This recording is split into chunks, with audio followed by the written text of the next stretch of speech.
ഹരി ഗുരുവായൂരപ്പ, ഗുരുവായൂരപ്പ ശരണം. ഗുരുവായൂരപ്പൻ്റെ അനുഭവങ്ങളും കഥകളും കേൾക്കാൻ കഥമരച്ചോട്ടിലേക്ക് ഓടിയെത്തിയ എല്ലാവർക്കും സ്വാഗതം. ഗുരുവായൂർ മഹാക്ഷേത്രം യോഗീശ്വരനായ ശ്രീകൃഷ്ണ ഭഗവാന്റെ പ്രജാവത്സലനായ കാരുണ്യമൂർത്തിയുടെ പൂർണ്ണ സാന്നിധ്യമുള്ള വൃന്ദാവനമാണ്. ദ്വാരകയാണ്, മധുരാപുരിയാണ്. അത് സാക്ഷാൽ വൈകുണ്ഠം തന്നെയാണ്. വിശ്വാസികളെ സംബന്ധിച്ചിടത്തോളം ആശ്രയിച്ചവനെ അവൻ എത്ര വലിയ പാപിയാണെങ്കിലും കൈവിടാത്തവനാണ് സാക്ഷാൽ പൊന്നു ഗുരുവായൂരപ്പൻ. ഭക്തകോടികളുടെ പാദസ്പർശമേറ്റ് തരളിതമായ പ്രദക്ഷിണ വഴിയിൽ പൂമ്പൊടി പോലെ പറ്റിച്ചേർന്നു കിടക്കുന്ന പൊടിമണ്ണിൽ കിടന്നുരുളുന്നത് പോലും ഒരു മഹാഭാഗ്യമാണ്. ദിനം പ്രതി ഈ മഹാക്ഷേത്രത്തിൽ നടക്കുന്ന അനസ്യൂതമായ ശയന പ്രദക്ഷിണം ഏത് ഭക്തന്റെ കണ്ണുകളെയാണ് നനയിക്കാതിരിക്കുക? ലോകത്തെ ഒരു ശരീരമായി കൽപ്പിക്കുകയാണെങ്കിൽ ഗുരുവായൂർ മഹാക്ഷേത്രം ലോകത്തിന്റെ പാവനമായ ഹൃദയവും ഗുരുവായൂരപ്പൻ ലോകത്തിന്റെ ജീവാത്മാവും പരമാത്മാവും കൂടിയാണ്. ഈ തത്വത്തെ പുരസ്കരിക്കുന്ന ഒട്ടേറെ സംഭവങ്ങൾ മിത്തുകളുടെ രൂപത്തിൽ ഇവിടെ പ്രചരിച്ചിട്ടുണ്ട്. ഇന്ന് നമുക്ക് ഒരനുഭവ കഥ കേട്ടാലോ? ആ രാത്രി അവൾ ഉറങ്ങിയില്ല.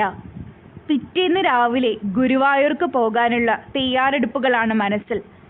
ഒരുപാട് വട്ടം വായിച്ചറിഞ്ഞ കേട്ടു രസിച്ച ആ കഥകളുടെ നാട്ടിലേക്ക്, ഗുരുവായൂരപ്പനെന്ന സാമ്രാട്ടിൻ്റെ സ്വന്തം സാമ്രാജ്യത്തിലേക്ക്. വീട്ടുകാരില്ലാതെ കൂട്ടുകാരിക്കൊപ്പം ആദ്യ യാത്രയാണ് ഇത്ര ദൂരത്തേക്ക്. അതും ഒരു ദിവസം കഴിഞ്ഞേ വരൂ. എങ്ങനെ, ഏത്, എന്ത് ഒന്നും അറിയില്ല. ഗുരുവായൂരപ്പൻ മാത്രം ലക്ഷ്യം. ആ വിശ്വാസത്തിൽ പുറപ്പെട്ടു. നമുക്കല്ലേ ഗുരുവായൂർ അറിയാതെയുള്ളൂ. ഗുരുവായൂരപ്പൻ അറിയാലോ അവിടുത്തെ ഓരോ മുക്കും മൂലയും. കൂട്ടുകാരിക്ക് ആശ്വാസം കൊടുക്കാനെന്ന രീതിയിൽ പറഞ്ഞ് ഞാനും ആശ്വാസം കണ്ടെത്തി. ദർശനം തന്നു ഭഗവാൻ. കണ്ണിറയെ കണ്ടു.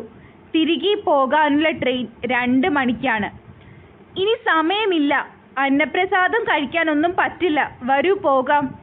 കൂട്ടുകാരി പറയുന്നത് ശരിയായത് കൊണ്ട് ഒന്നും മിണ്ടാതെ ബാഗ് എടുത്ത് നടന്നു.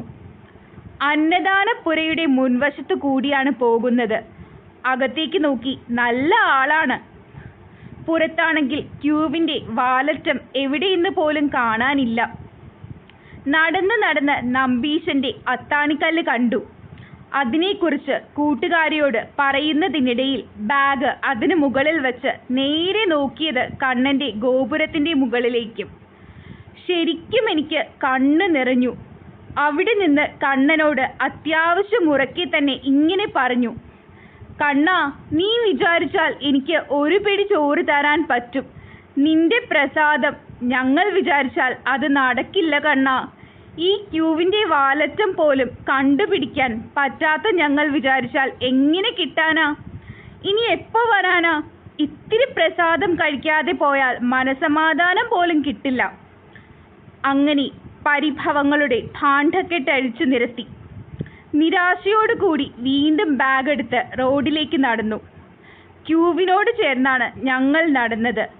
മുന്നോട്ട് നീങ്ങുമ്പോൾ ആരോ ഞങ്ങളുടെ കൈ പിടിച്ചു വലിച്ചു. നോക്കുമ്പോൾ ഒരു ചേച്ചി. പോകുവാണോ? വാ, ഇവിടെ നിന്നോ. ഞങ്ങൾ വേഗം കയറി നിന്നു. കുളത്തിനോട് ചേർന്ന് ക്യൂവിൽ. അവിടെ നിന്ന് 10 മിനിറ്റ് പോലും വേണ്ട അന്നദാനപ്പുരയിലേക്ക്. വേഗം കഴിച്ച് തിരിച്ച് റോഡിലേക്ക് നടക്കുമ്പോഴും ഞങ്ങൾ ആ ക്യൂവിൻ്റെ വാലറ്റം കണ്ടിരുന്നില്ല. ഞങ്ങളെ പിടിച്ച് ക്യൂവിൽ നിർത്തിയ കൈ അതാണ് എൻ്റെ ഗുരുവായൂരപ്പൻ, എൻ്റെ കണ്ണൻ. ഈ അനുഭവം കേൾക്കുമ്പോൾ നമുക്ക് മനസ്സിലാകുന്നത് ഒന്നാണ്: ഗുരുവായൂരപ്പനിൽ, ശ്രീലകത്ത് വിളങ്ങുന്ന ആ ഉണ്ണിക്കണ്ണനിൽ ഉറച്ച ഭക്തിയുണ്ടെങ്കിൽ, ദൃഢമായ വിശ്വാസമുണ്ടെങ്കിൽ അദ്ദേഹം നമ്മുടെ കൂടെ വരും. നമ്മുടെ ആഗ്രഹങ്ങൾ ഒക്കെ സാധിച്ചു തരും, ഉറപ്പ്. ശ്രീകോവിലിനുള്ളിൽ തളം കെട്ടി നിൽക്കുന്ന ഇരുട്ടിൽ നെയ്ത്തിരിയുടെ പ്രഭാവലയത്തിന് മുന്നിൽ പ്രശോഭിച്ചു നിൽക്കുന്ന പൊന്നു ഗുരുവായൂരപ്പനെ കാണുവാൻ ജന്മാന്തരങ്ങളിലെ സുകൃതം തന്നെ വേണം. എല്ലാവർക്കും ഗുരുവായൂരപ്പനെ കാണാനുള്ള ഭാഗ്യം ഉണ്ടാവട്ടെ. അതിനായി നാമം ജപിക്കുക. ദൃഢവിശ്വാസത്തോടും ഭക്തിയോടും കൂടി കണ്ണനെ സദാ സ്മരിക്കുക. അത്രമാത്രം ചെയ്താൽ മതി. ഇത്ര നേരം ഇത് കേട്ടിരുന്ന എല്ലാവർക്കും എല്ലാവരുടെയും ജീവിതത്തിൽ ഗുരുവായൂരപ്പൻ കടന്നു വരട്ടെ. ഗുരുവായൂരപ്പൻ്റെ അനുഗ്രഹം ഉണ്ടാകട്ടെ. നന്ദി, നമസ്കാരം. ഹരേ ഗുരുവായൂരപ്പ.